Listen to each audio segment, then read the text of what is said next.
Dave Sussman back with you at Whiskey Politics. Great to be here. You can find us at 6 p.m. Eastern Time on America's Voice News, our YouTube channel. Don't forget to subscribe and hit the notification bell at Whiskey Politics, and all of your favorite podcast applications, including iTunes, Stitcher, and Google Play, as well as the Ricochet Audio Network. You know, when you become a parent, you see children through different eyes. You see how they evolve and adapt and change and become the adults and the people that they are. Now, from a 50,000-foot overview, parents see children become more open-minded and more educated and literate, and they change their opinions as they gain life experience. This is why so many young adults start out as liberals. Many of us can attest to that, and eventually become more conservative as they get real-life responsibilities. Now, in some cases, sometimes they get sidetracked. They're insecurities can cause drugs and drink and hanging out with the wrong crowd, or they may fall into a philosophically bankrupt mindset. For example, those who follow conspiracy theories or don anonymous masks and march against free speech and the evils of capitalism and democracy.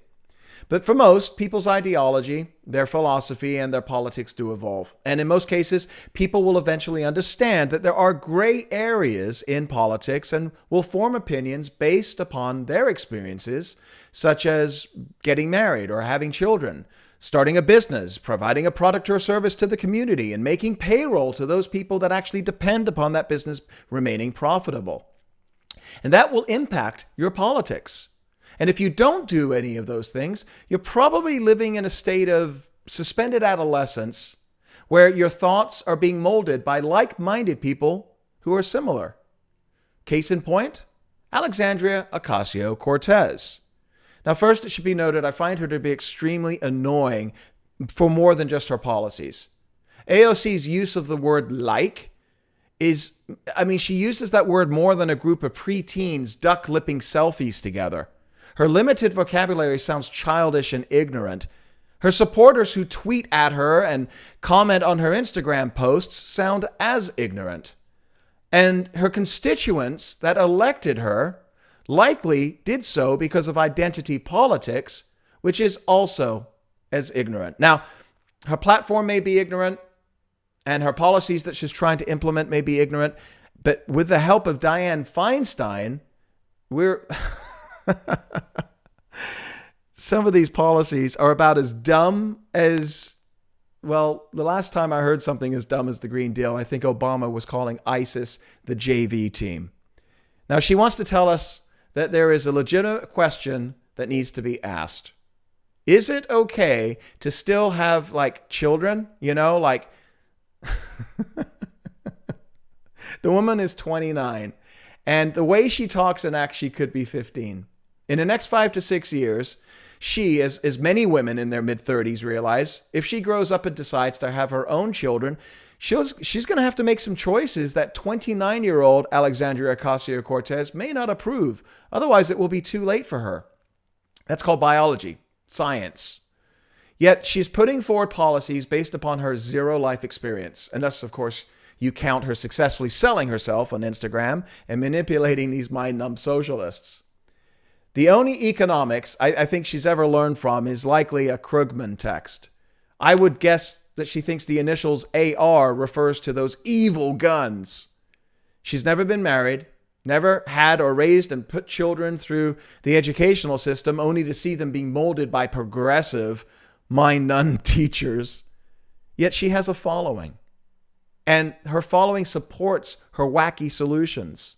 She's selling her new Green Deal, or as some are calling a new green disaster, where her years of scientific study and degrees in physics and climatology have led to this resolution. It's a fantastic example of what Marxists truly believe. You've heard all the pundits discuss it.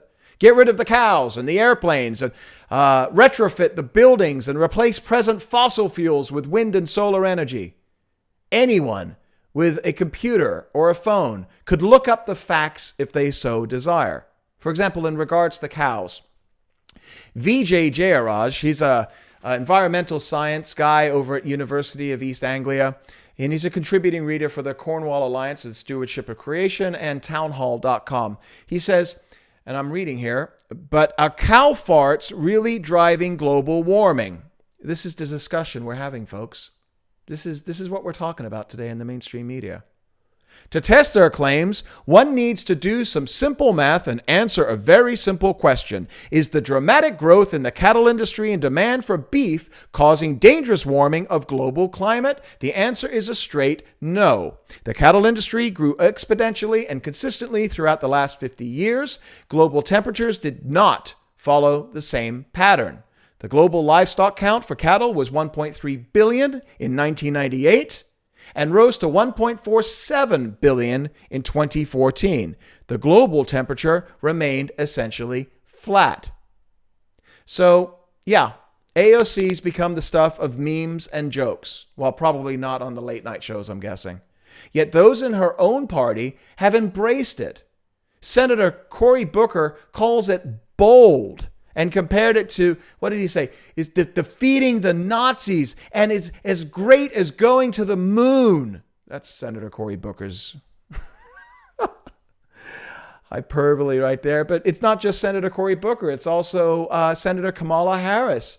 She said, I support a Green Deal. Climate change is an existential threat to all of us, and we've got to deal with the reality of it. Many others, however, even in her own party, rebuked it. The document was so far adrift from any scientific fact that her own office pulled the FAQs from her website due to the criticism. That should give us hope until Dianne Feinstein tries to co-opt it and make it more acceptable to less radical Democrats. So get your popcorn ready and get ready for some serious Democrat Party infighting. The problem Feinstein's going to have is that AOC is unlikely to accept and go along with any alternative to her resolution that doesn't answer the biggest threats to the world as she and her lemmings see it. Climate change, capitalism, and democracy. Now, last year we had Dr. William Happer, who is now serving as President Trump's climate advisory panel. He's leading this, and he's trying to determine what is and isn't truth in the debate and the science on climate change for Donald Trump. Dr. Happer is one of the most awarded scientists and professor emeritus at Princeton University. And he believes that the common belief that the consensus among the 97% of scientists that CO2 is causing climate change, or as has been reported, is wrong. And it's worthwhile listening to again. We'll include the link below in the notes as Dr. Happer provides some real academic peer-reviewed results, not what he calls junk science, brought and paid for by grants from far-left institutions. Now, as I said to Dr. Happer in the interview, I'm not a scientist. I try and read as much as I can, study as much as I can from those who are real scientists, as I do believe, is there climate change? Yeah, I do believe there is. I think the climate has always been in a state of flux. Does CO2 increase global temperatures, leading to the oceans rising and tidal waves and hurricanes? Well, I think there are many scientists on both sides of that debate, some who believe that the greening of the earth is actually a good thing. And I also think, however, on the flip side, that if there is a way for us to reduce emissions globally, that would be wise. Look, I consider myself a pragmatist. I drive an electrical car, not because I'm an environmental wacko, it's because I don't like paying for gas. But as I said in the interview with Dr. Happer, I'm self-aware enough to know that I don't know what I don't know. But I do know is that the science is now political and thus highly suspect. We should each look at every report and study through the lens of skepticism. Who is funding these reports? So to discuss this in the debate about climate change, we have climate expert Norman Rogers, a retired physicist and author of the book Dumb Energy, A Critique of Wind and Solar Energy. Norman He's leading an effort to advise President Trump on that climate panel on the security. And we'll also talk about AOC's childish ideas that seem to be gaining support in America and what the realities are with climate change. So pour yourself your favorite beverage, sit back. We'll be right back. I'm Dave Sussman, and thanks for tuning in to Whiskey Politics.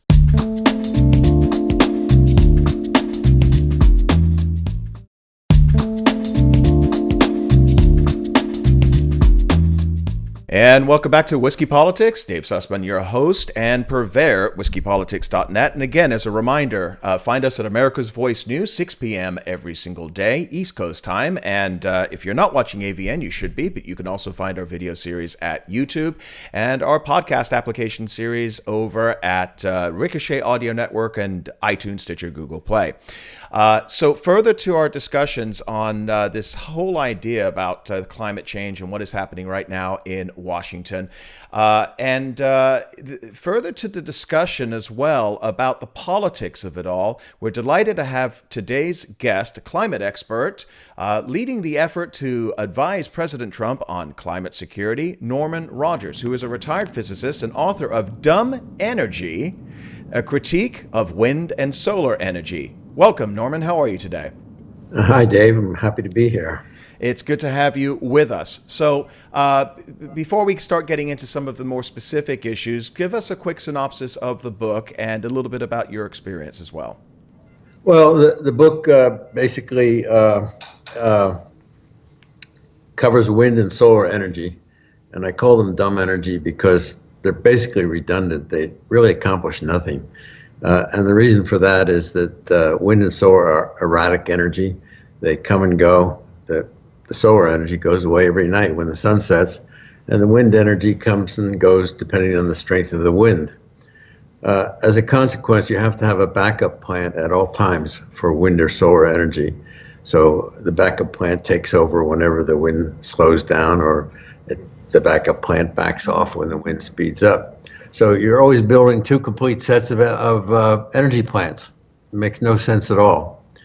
And you could plow the wind farm under, dynamite the solar energy, and the electric grid would carry on perfectly well because the backup plants are there. They have the capability of supplying everything.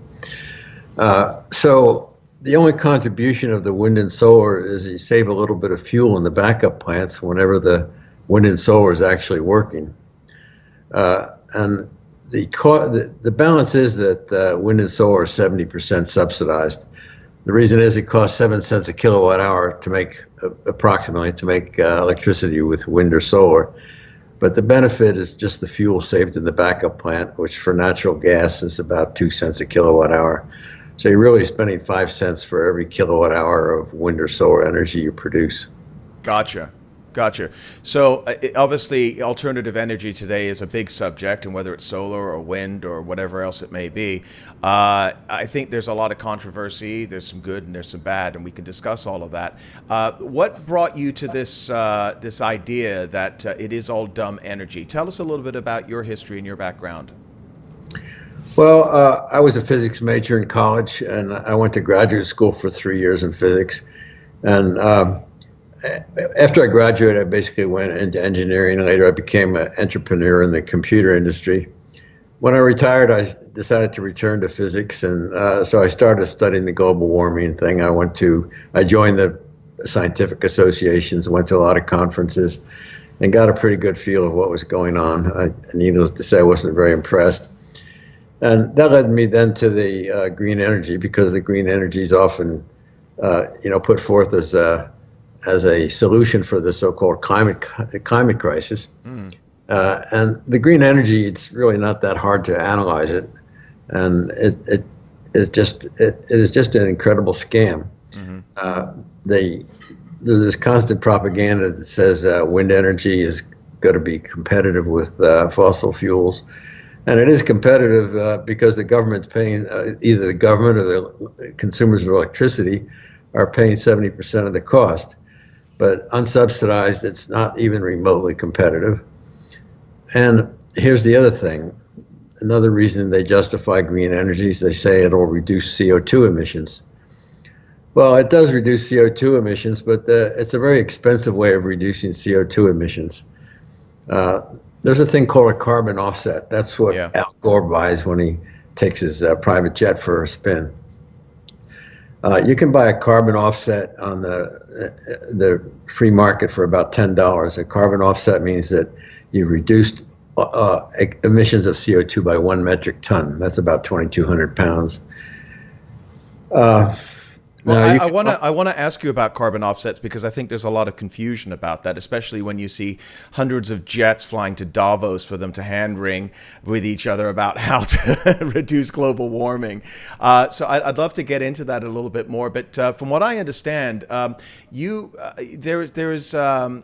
state that there's 60 to 70% of alternative energy is subsidized by the government. I think that's the number, 60 to 70%. So if roughly 2/3 of the alternative energy is subsidized by the government, what does that say about the viability of that marketplace today? well, it's not. If the subsidy's taken away, it's not viable at all. No one would build anything like that if you took the subsidy away. So when you have we can go back to our Obama's Green Deal back in 2010, and you have companies like Solyndra that ends up going bankrupt. But you see other companies today like Tesla who have received a tremendous amount of subsidies, and they're moving in a lot of different directions. Do you feel companies like that are important to help with the switch over from fossil fuels to more alternative energies, or without the government would they not exist at all? Yeah, I think they're parasites. They wouldn't exist without the government. And I don't think that we need to switch over from fossil fuels to some other form of energy either. If we're going to switch to another form of energy, it should be nuclear, if you really believe in CO2 is a problem. But switching to wind or solar makes no sense. First of all, wind or solar really can never be more than about half of the power supply. When you hit half, the grid starts to get unstable and it just doesn't work anymore. That's what they ran into in Germany. So wind and solar are not a solution to getting rid of CO2 emissions.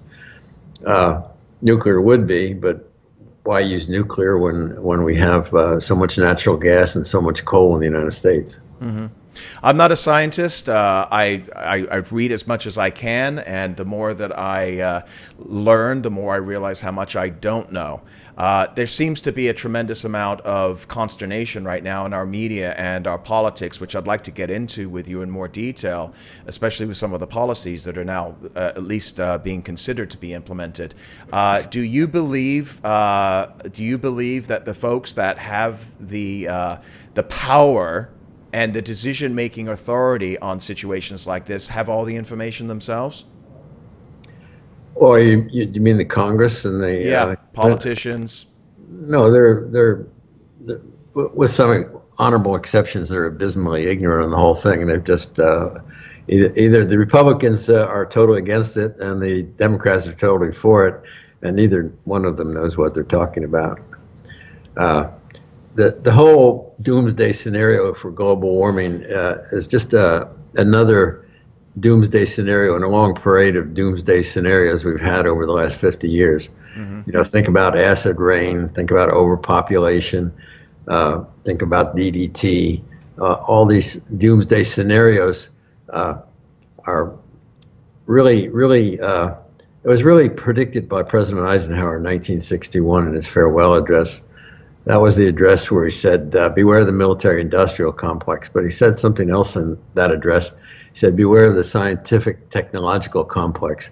He was very concerned that because science was being funded by federal money, that the science would start to be changed and distorted to increase federal funding. And that's happened. If scientists predict a doomsday scenario, something terrible is going to happen, they immediately get a surge of federal money because you have to give them money so they can research methods of preventing the doomsday. Gotcha. And that's essentially what's going on with the climate change. The science behind the climate change, they say, oh, everyone agrees, all the scientists agree, it's solid science. It's just absolutely not true. There are thousands of scientists who disagree. I want to get into a lot more of this, especially with the new panel that has just been set up by the White House and with a former guest of ours, Dr. William Happer, and yourself, I believe. I want to talk about this after the break when we get back. We have climate expert leading the effort to advise President Trump on climate security, Norman Rogers. This is Dave Sussman. We'll be right back on the other side at Whiskey Politics.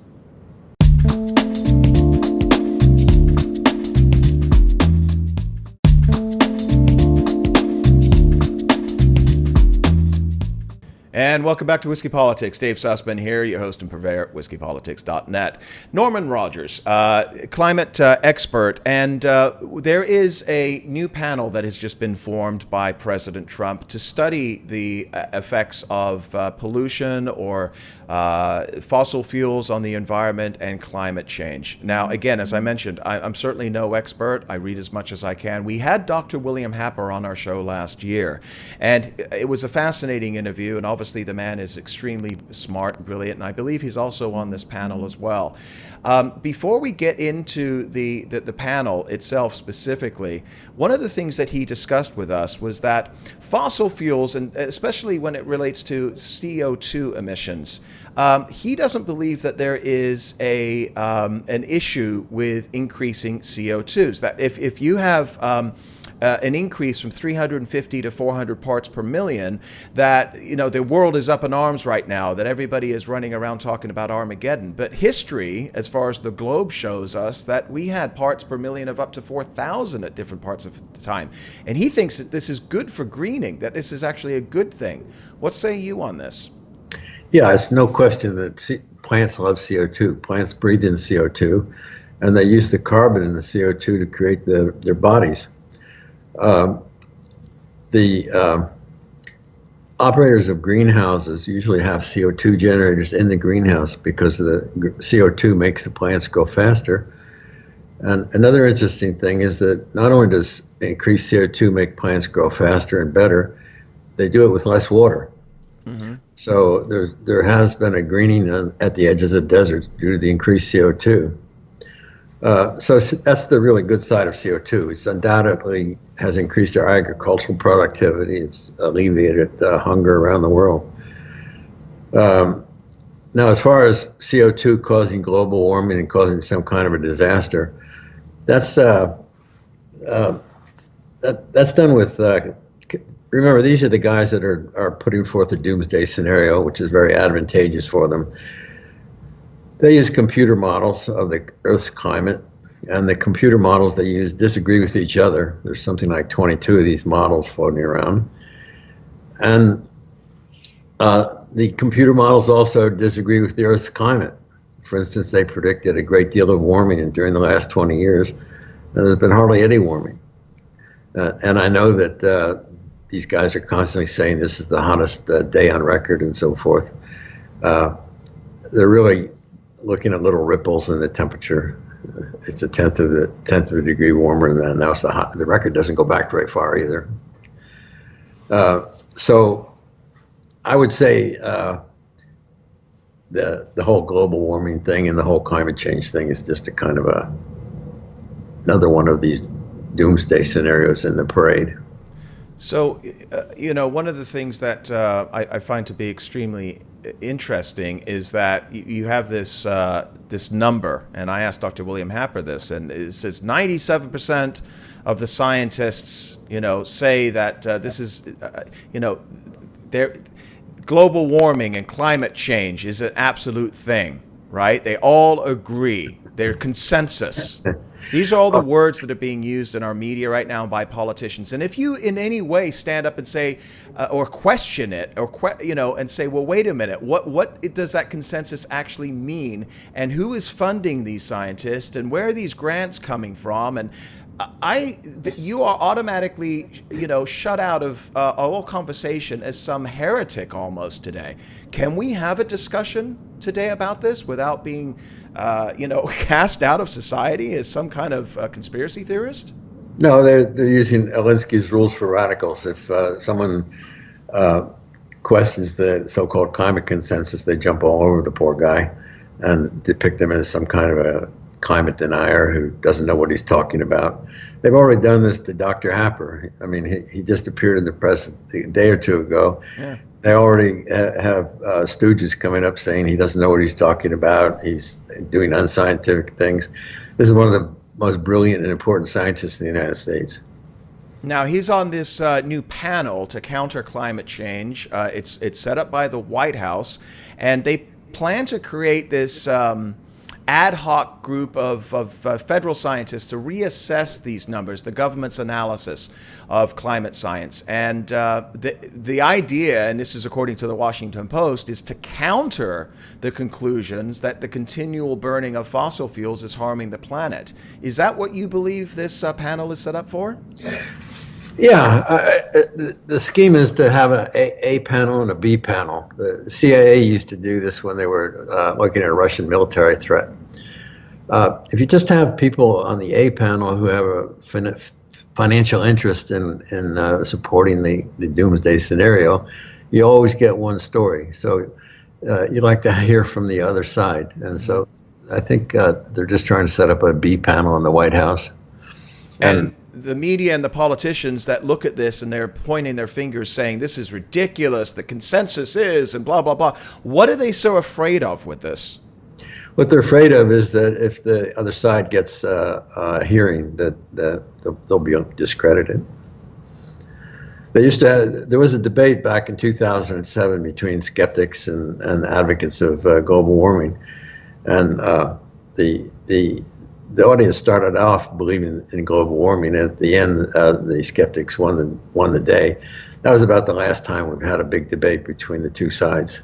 The advocates of global warming will not debate the skeptics. They won't appear on the same stage with the skeptics. It's part of their political strategy. So it's purely politics, you believe?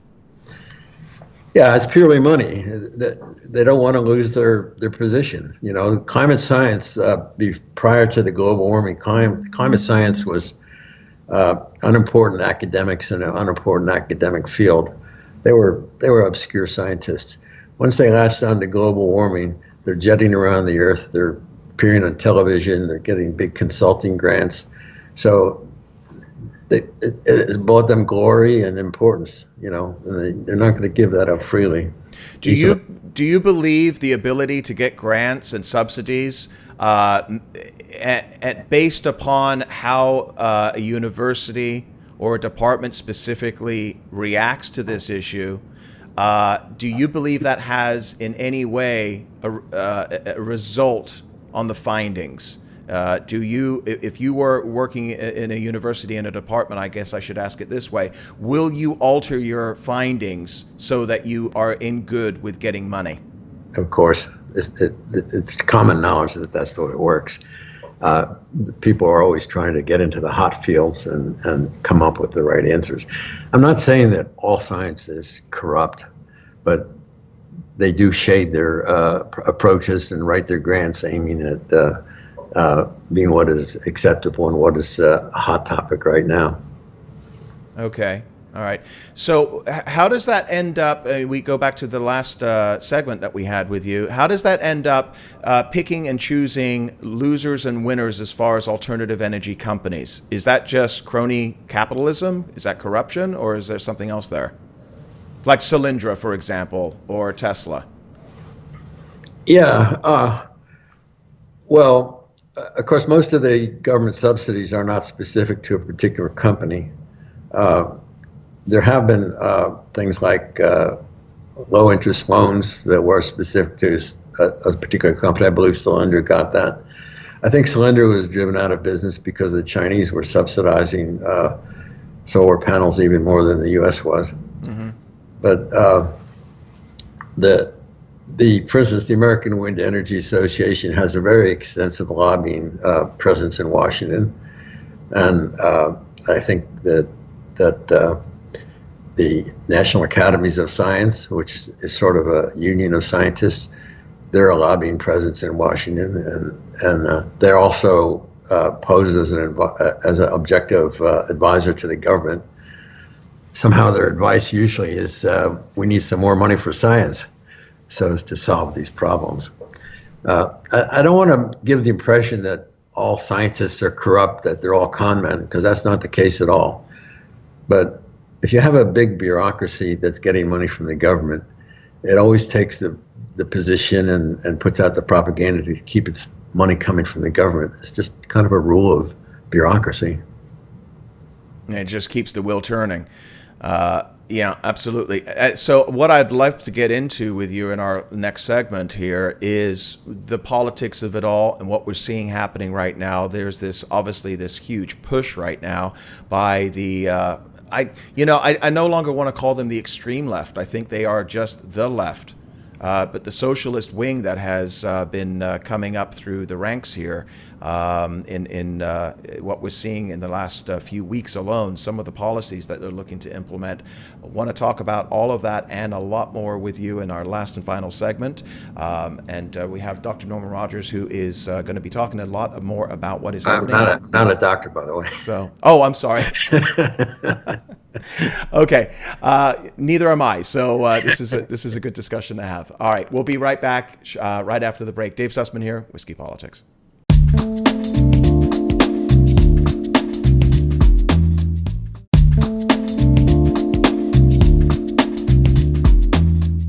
And Dave Sussman back with you, and we are chatting with Norman Rogers, who is talking a little bit about what the discussions today on.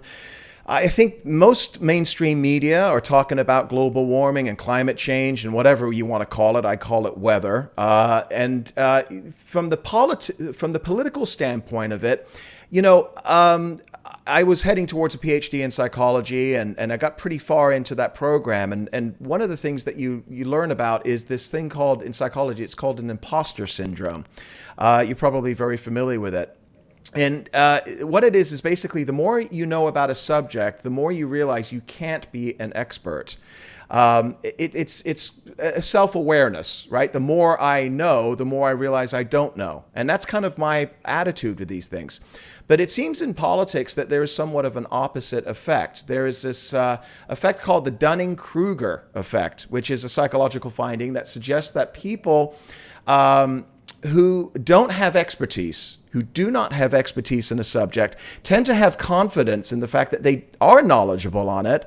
And we see this in conspiracy theories like, the Truther movement or the anti-vax movement or the flat earth movement. Yes, that's a thing today. And especially from what I'm seeing here with climate change. You've got people and journalists and politicians today like Alexandria Ocasio-Cortez, and I want to talk about the Green Deal, using a certain amount of knowledge, which is very limited in scope, but putting themselves up as experts. What do you see? Well, yeah, she should go back to bartending. She really is putting forth crazy ideas. We can't change it. We can't shut down all the fossil fuels in 10 years. We really can't shut. There's no reason to shut them down, but the only way we could shut them down would be to replace them with nuclear. As I said before, you can't go over about 50% wind and solar before the grid gets unstable. Wind and solar always require a backup plan of some sort. And when you say unstable, are you talking about reliability, brownouts, what? Let's say the wind stops. The wind suddenly stops, and it can really, for instance, in the Texas grid, which has thousands of turbines, within 1 hour, the output can change by 50%. So something has to take over when that happens. And that something is a fossil fuel plant or a backup plant. So if you have too much wind, you get into a situation where you don't have enough fossil fuel plants to make up the difference fast enough. Mm-hmm. Or you have the problem of you get too much wind, you have to start shutting down the wind. And if you shut down the wind, you lose kilowatt hours that you can never get back. Gotcha. Yeah. So back on to this, the political side of things right now, this new Green Deal. And, Ocasio-Cortez is now telling us, as you just referred to, we've got to get rid of, the planet's got to get rid of airplanes. You can ride a train to Hawaii instead. Cow flatulence is the biggest threat to civilization as we know it. And just over the weekend, I think it was just Sunday night, she said that children pose a problem as well, and people shouldn't have kids. Now, this is a woman. She's a single 20-something bartender, as you just referred to. She's never, she's never made payroll. She's never created a product or a service. She's never paid employees. She doesn't have any responsibilities other than herself. But now you're starting to see people like Kamala Harris and Cory Booker and Elizabeth Warren. They're all jumping on with her on this. Do you feel that this is a movement that has legs on the left? No, I can't imagine it has legs, but she is very popular right now, mainly because people don't understand that she's talking nonsense. But I think the Democrats will take care of her, frankly, because I think she's a threat to the Democratic Party. Because the more popularity she gets, the stupider the party looks. So, one guy said, the long knives are out for her in the Democratic Party.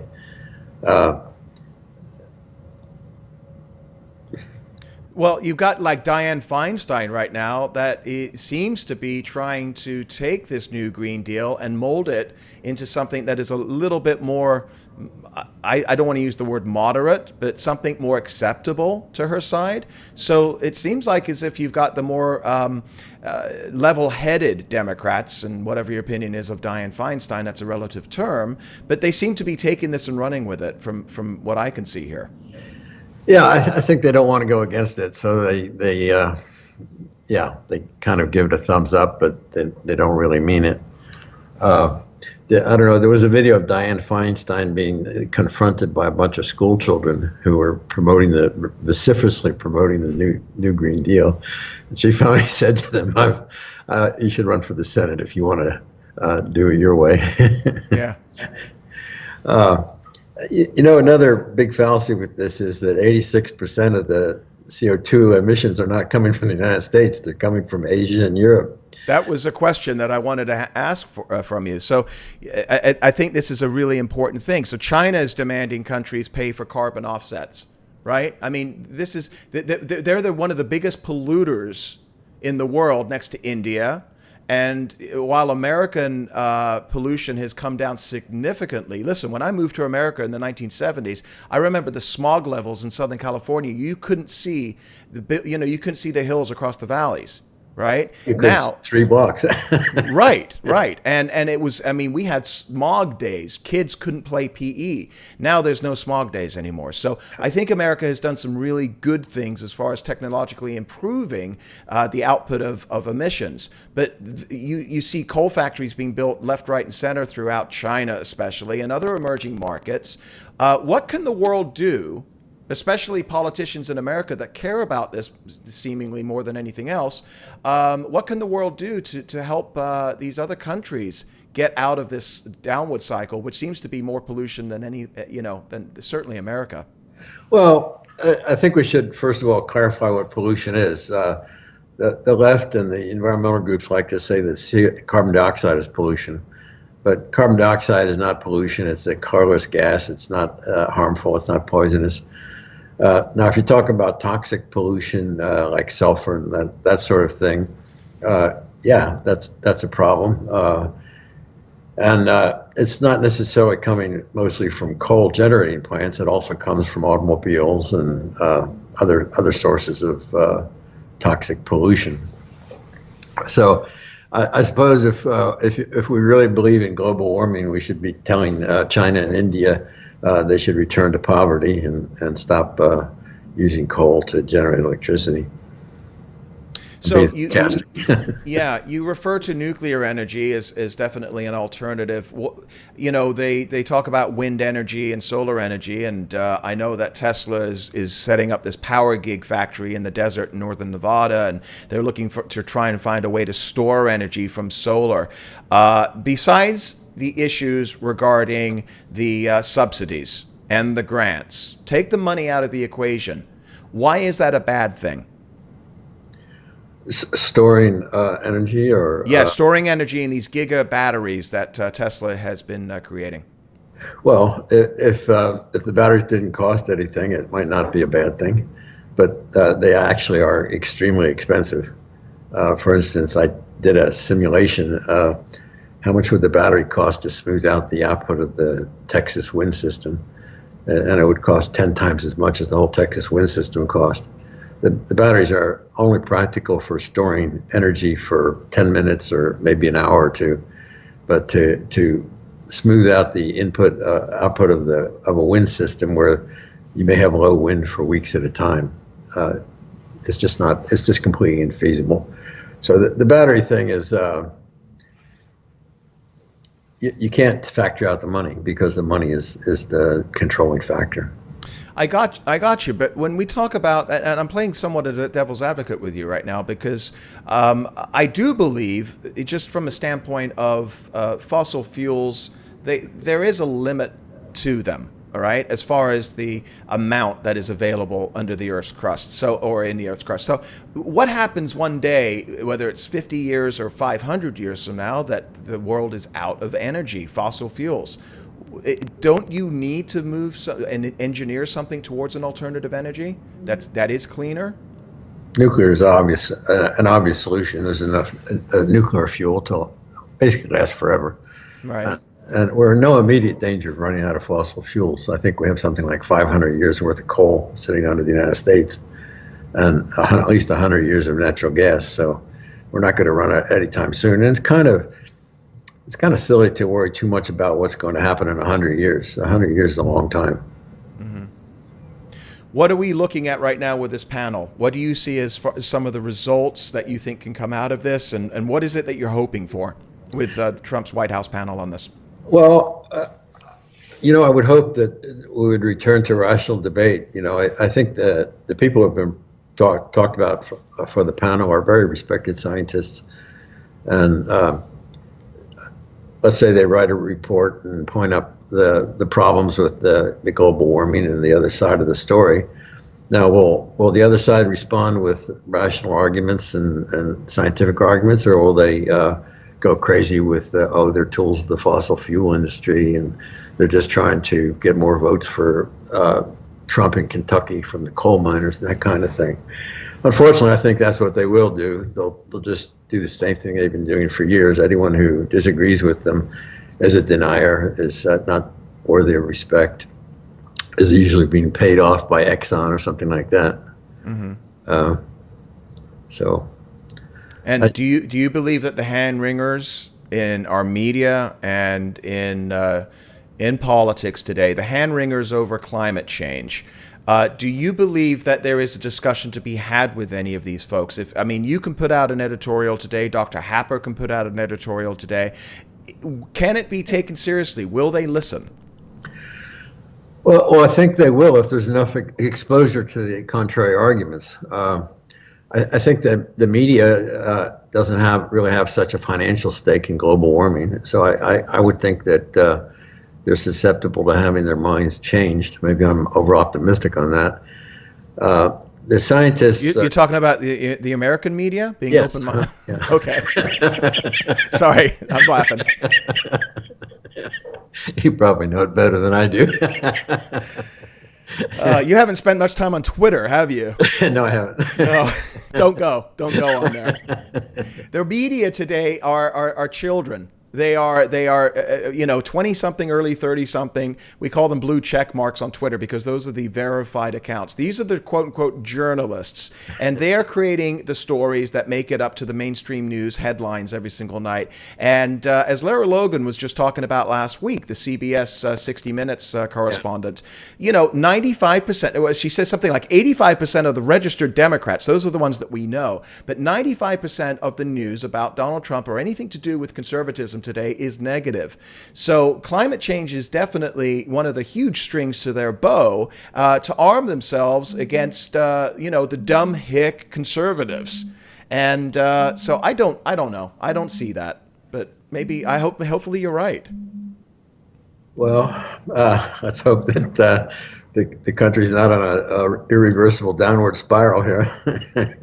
Yeah. There has to be some path back to sanity. I mean, there are big swings in public opinion, and even your 20-somethings are vulnerable to having a sudden shift and changing overnight, maybe.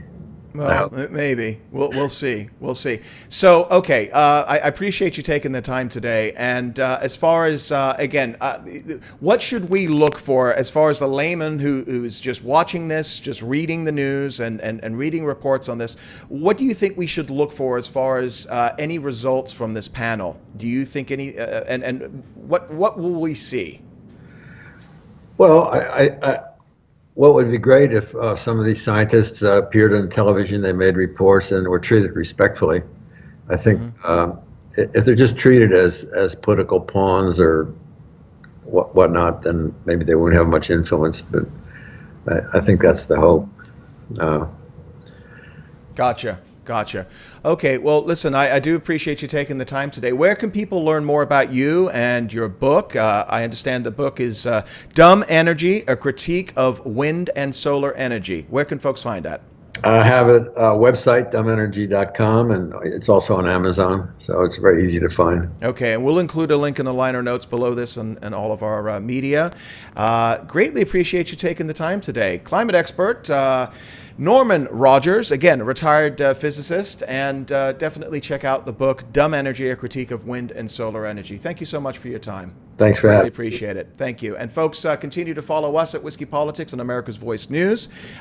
You can find us at the Ricochet Audio Network for your podcast, as well as iTunes, Stitcher, and Google Play. And hit subscribe and follow or the notification bell at YouTube if you don't have access to America's Voice News. Again, thanks especially to Norman Rogers for joining us today. I'm Dave Sussman. We'll be back again very soon at Whiskey Politics.